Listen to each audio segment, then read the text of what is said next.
This is Wild Chronicles. I'm Boyd Matson.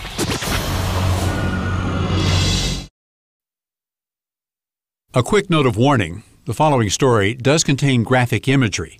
Viewer discretion is advised.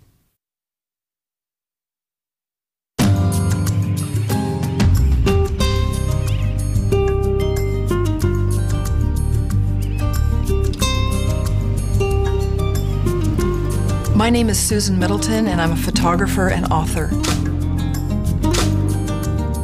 I'm David Lichwager. I'm a photographer. It's a spectacle of abundance in the seabirds. Hundreds of thousands of seabirds in the sky all at once. The Northwestern Hawaiian Islands are kind of a look back in time to what the main Hawaiian Islands coastal areas probably looked like before those areas became forever altered by human settlement.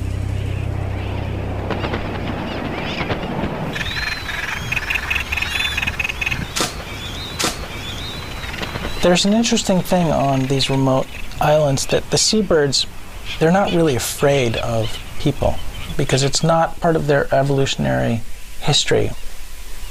There wasn't any natural predators. They're quite approachable.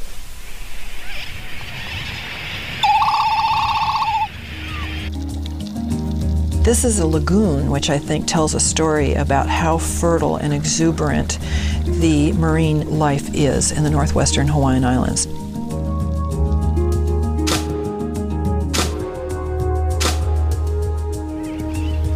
On land, it's a different story.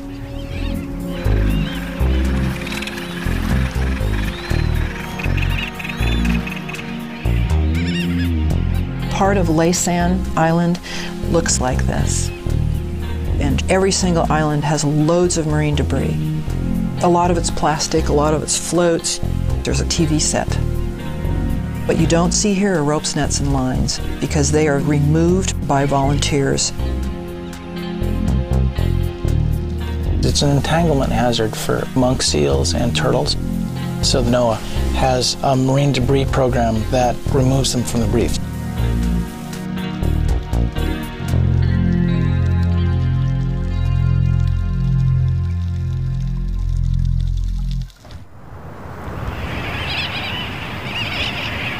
Kure Atoll is the most remote part of the archipelago.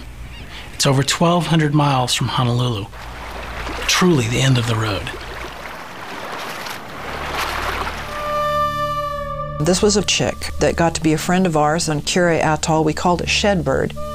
Its little nest bowl was outside the shed that we used to photograph marine creatures. He was cute, and we'd say hello and all of that. One day, it was getting closer to fledging, and it looked kind of listless. I squirted him down with a little bit of water to cool him off. But the next day, he had died. The refuge manager, Cynthia Vanderlip, did a necropsy on the bird. She cut it open and looked at the proventriculus, which is the stomach. The cause of death, I would say, would be plastic. There's so much plastic floating in the water, and the parents mistake it for food. Okay, so here we have a toy, bottle cap. The chicks take all of what their parents have to regurgitate, including plastic. A small amount of chick can cough up, but when it becomes as much as Shedbird had, it's overwhelming. And I took everything that was in Shedbird's stomach and arranged it. I wanted to see every single last thing. It's not really clear what the solution is. Do we as a culture need to rethink our use of plastics? I think we do, and certainly how we dispose of them.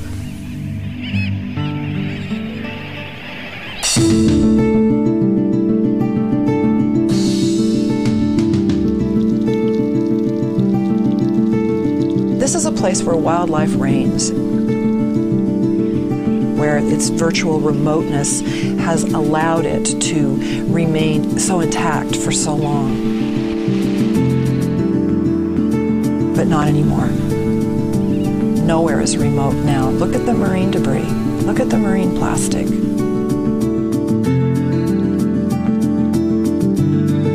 there's a great threat through taking too much, taking fish, taking coral, and if it were to be lost, it's irreplaceable.